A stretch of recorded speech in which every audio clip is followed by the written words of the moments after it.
What?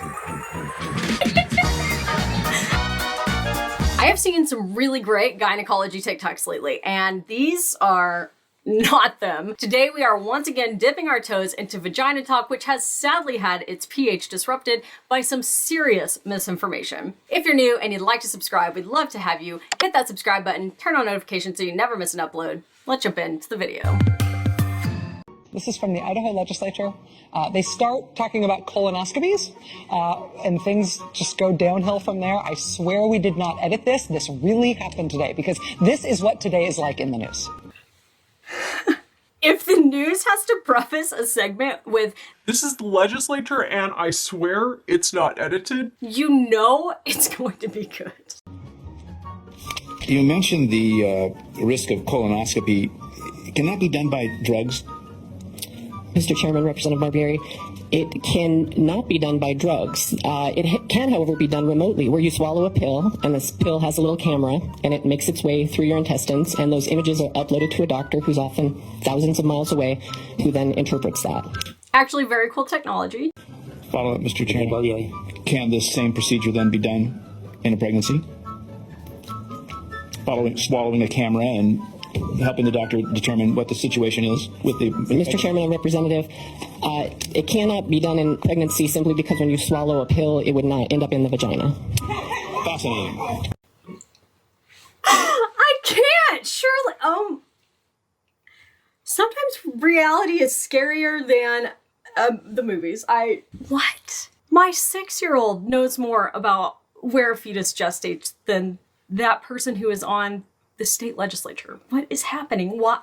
I'm speechless. I have no words. It doesn't happen very often, but I have nothing to say except, no, you can't swallow a camera and make it end up in a uterus or a vagina.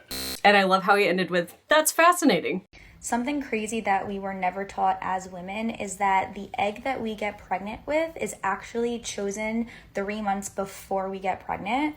So you should be preparing your body 3 months prior to conceiving so that you have the best and healthiest quality egg possible to avoid things like miscarriage and an unhealthy pregnancy. And it will actually make your baby healthier as well. So something to think about. And I'm now offering a program that gets your body right before you get pregnant. And I'm offering it at a very discounted rate, so fill out my link in bio form to learn more. Okay, while there is definitely something to be said for preparing your body for pregnancy, the idea that the egg is chosen 3 months before you get pregnant is, first off, silly. That's not the case. But also, why would you start getting your body ready 3 months before if it's chosen 3 months before? Wouldn't you need to start 3 months before that? I don't know. I don't know how this works. I'm just asking questions. Regardless, yes, you should do everything to optimize your health before pregnancy, but I don't like the idea that you are telling people that how they act and what they do affects their egg quality and potentially their miscarriage risk or having an unhealthy baby could be their fault because they didn't prepare their body for a high quality egg. That's silly. There is definitely some things that we can change. Optimize your diet, stop smoking, stop drinking alcohol. These are definitely good things. But the idea that if you aren't preparing your body for pregnancy, it's setting you up to have an unhealthy egg and an unhealthy pregnancy and an unhealthy baby is just absolutely silly. Also, I will refer you back to the Instagram misinformation video that I made because I guarantee you this person is selling something. She advertised it there at the end. I don't know how much it is. I don't know what their qualifications are, but pay attention to what somebody has to gain financially from you believing what they are saying. Save someone from having a 54-hour labor like I had, I hope. Here are 6 things I wish I would have done during my pregnancy that may have saved me from having a really long labor. When they tell you to eat the dates, okay? 4 weeks before your due date, you eat 6 a day, eat the dates. I didn't eat any dates at all, and look where that got me. Drink the red. The dates one actually does have some pretty decent literature behind it. Eating 6 dates a day about a month before your due date can be associated with a lower incidence of needing oxytocin for augmentation and a more efficient labor. So I agree with this one. Evidence-based, I will put a link in the description to the recent meta-analysis that came out, I think 5 or so years ago, but yeah, can't disagree with that one. Red raspberry leaf tea. It might not taste the greatest, but drink it. It's gonna tone your uterus. Your uterus needs to be toned and ready for action. If you're able. Can't fully agree with this one. So there is literature looking into this, but no real good literature that says it's beneficial. Also, no great literature that says it's harmful, but red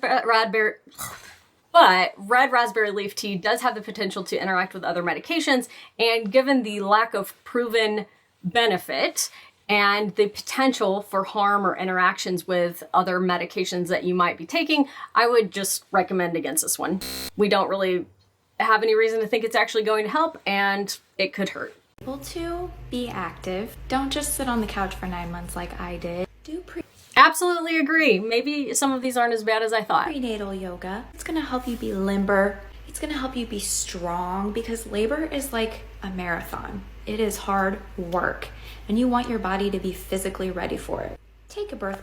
Absolutely, I totally agree with that. And prenatal yoga has a lot of literature to back up that it's helpful with improving pelvic pain, improving mental health, improving how people view their labor and the efficiency of that labor. I am all for prenatal yoga. I think being active in pregnancy to the point that it's comfortable and you can is always a good thing, and prenatal yoga wins in my book every time. The only caveat to that is hot yoga. When you are pregnant, you might be at a slightly increased risk of passing out, particularly in hot, steamy environments like hot yoga, and if you're holding inverted positions for long periods of time. So just be wary of that. But overall, prenatal yoga, absolutely something that I would recommend. Class, so you know what the hell's going on down there. Knowledge is power, my friends. Research and find out as much as you possibly can about what you're going to go through. Knowledge is absolutely power. I do not disagree. I think whether or not you take a birth course is completely up to you. I'm the type of person that wanted all the information. So even though I was a fourth-year medical student and had attended many births and actually caught people's babies, I still chose to take a birth class when I was having my first babies. That being said, I definitely have had patients who think that taking a birth class either worsen their anxiety or would worsen their anxiety if they did it, and they preferred to just go along with the flow and let the experts give them the information as needed or ask questions as they came up. So completely person to person dependent, but if you're the type of person that likes the information like I am and you feel like that's something you want to do, birth class is an excellent idea. My last little tidbit is see a prenatal chiropractor. You want to make sure everything's aligned, especially your hips, because if anything's out of whack, it's going to make it really hard for that baby to come out. I'm not typically one to recommend chiropractic care during pregnancy. I don't think that as a whole, most chiropractors get sufficient education in pregnancy and the physiology of pregnancy to safely provide chiropractic care. I've never seen any real convincing evidence that this is beneficial. So you may find an exception, someone who's done additional training in pregnancy and things like that. But my overall for this is chiropractic care during pregnancy is not my top recommendation. But you're an adult. You can make decisions for yourself. Snap back to reality. Open go gravity. It's the glue that binds the book's pages together. It has a chemical in it. I can't remember the exact name of it right now, but it is a natural laxative.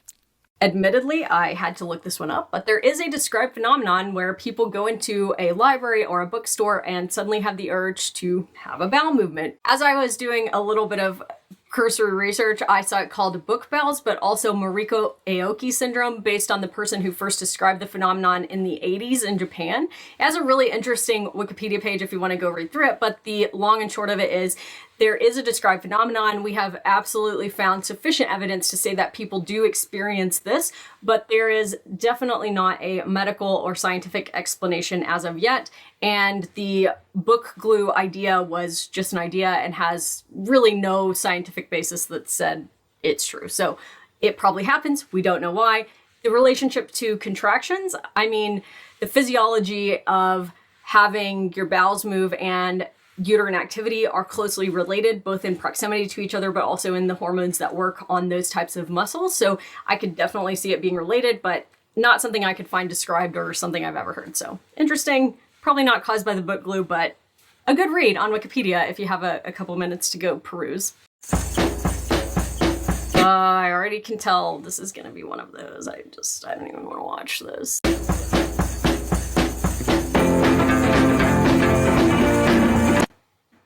Labs I recommend all women run every year: hormone and fertility essentials. I will start off by saying this person is a naturopath and is selling things that directly benefit from you believing what they say. They go on to say, every year you should have progesterone, estradiol, FSH, LH, total testosterone, free testosterone, sex hormone binding globulin, DHT, cortisol, prolactin, TSH, total T3, total T4, free T3, free T4, reverse T3, AMH. It keeps going. Triglycerides, a complete metabolic panel, A total blood count with differential. Every year, you should have those tested according to this person. And let us not forget, check out my website to order your own. Can't imagine that this person might benefit from telling you to order every lab under the sun every year from their website, where they undoubtedly get a kickback of that money. And they have a free lab guide, which I promise is going to put you on a mailing list where you'll get access to pay for their further information in the future. I go through a lot of these tactics and things in my Instagram misinformation video. If you want to hop over there, I'm not going to belabor that right now, but let's talk about what is actually recommended in the preconception period as far as testing. An STD screen, checking to see if you are immune to rubella and getting a vaccination if you are not, checking to see if you're immune to varicella, which is chickenpox, or if you've had a varicella vaccination or you know that you had chickenpox as a child. Genetic carrier screenings for people who just want to know if they carry something like cystic fibrosis, or for people who are high risk of having things like that. Hemoglobin A1C if you are high risk for being a diabetic or getting diabetes, or if you already know that you have diabetes. A TB test, which is tuberculosis, if you are at high risk of contracting TB. Toxoplasmosis and CMV testing, which is a bit controversial and not universally recommended, so that's something specifically to discuss with your own doctor or whoever's taking care of you for the pregnancy. Now, she listed a whole bunch of other things. Why are those not actually recommended to be tested every year? Well, for one, most of them that she listed are not even screening tests. They're diagnostic tests, meaning they're used if somebody is having symptoms or had an abnormal screening test to further delineate what's going on. We take care of whole people, not just volumes of lab values, and lab values come back with an average, but some people who are just fine, asymptomatic, and don't need treatment are going to fall slightly outside of that. So you can produce anxiety and confusion and also a ton of cost ordering things that you're not going to do anything with. This is silly. Lipid testing should be done once a year once you reach adulthood, so somewhere between like 18 and 25. And if that is normal, you don't need testing again until after age 35. After that, only every 5 years unless it's abnormal or you're specifically high risk. Glucose and hemoglobin A1C should be tested at least once at some point in your life, but definitely doesn't need to be done yearly unless you are high risk for diabetes or you have diabetes. TSH, which is thyroid testing, also does not need to be done yearly. There's probably room for recommending this at some point before you try to get pregnant one time, but definitely doesn't need to be done every year unless you have thyroid problems or you're high risk for that. And then CBC and iron studies looking for anemia, only if you have a reason that you would be anemic, but otherwise we will check that in pregnancy, as pregnancy is a risk factor for anemia, but you don't have to have that done every year. Not helpful. I don't like ordering lab tests unless I have a reason. I am very specific in this. I discuss it with our residents and junior doctors at length, probably on a weekly basis. What are you ordering? Why are you ordering it? What will you do if it comes back positive or negative, high or low? How is it going to change our management? What will we do with the results? Do we know why we're ordering this and how we will use it? If the answer is no, you shouldn't be ordering it, plain and simple. If you don't know why you are ordering it or how you will act on it or what the indication for ordering it is based on evidence and science, don't order it. It's a waste of money and time and can cause anxiety and unnecessary interventions.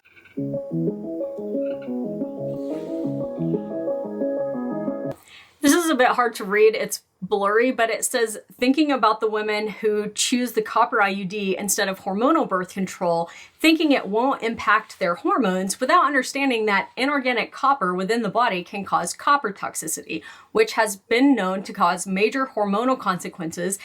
And although it's hormone-free, it can still significantly impact hormone balance. This is absolute bonkers nonsense. There is zero evidence that the copper IUD causes copper toxicity. In fact, because I knew that but couldn't quote the literature on it, I looked to see if I could find the incidents, and I can't even find it ever having been reported, funny enough. So no, I can pretty well guarantee you, you're not going to get copper toxicity from copper IUD. This is fear mongering, and I bet if you go to this person's page, they are also selling something that benefits from you believing that you don't need to be using any kind of birth control. As a caveat, if you have Wilson's disease, then maybe you want to talk with your healthcare provider. That is a very rare condition, and I am willing to guess most of you don't have it, but before choosing to get a copper IUD, if you have Wilson's disease, chat with your doctor. He said if women don't want a pregnancy, they should just not release an egg. Yeah, but it didn't work like that. I like how whoever she's talking to says, yeah, but it doesn't work like that. Like, yeah, like, I don't know. Sometimes I read or watch TikToks and I think, surely people don't actually believe this, right? They're trolling. Like, nobody actually believes that, right? And then I go back and I watch the sex ed reactions that we've done and the video that the Alaska School Board made about me, and I think, you know what, actually, judging by the state of sex education in this country, maybe there are some people out there who actually believe this and they're not just trolling. Who knows? I've stopped trying to guess. But if anyone is wondering and needs clarity, no, you don't just decide to release an egg or not. Unless you take hormonal birth control pills, which I guess is in effect deciding not to release an egg, so. Thanks for being here today, y'all. I hope that you learned something. If you did, leave a like on this video. I will link a whole lot more OBGYN reacts right over there in a playlist. They are all very good, and I promise you'll learn something. Go binge watch them, work your way through all of them. You will not be disappointed. I will see you next Monday.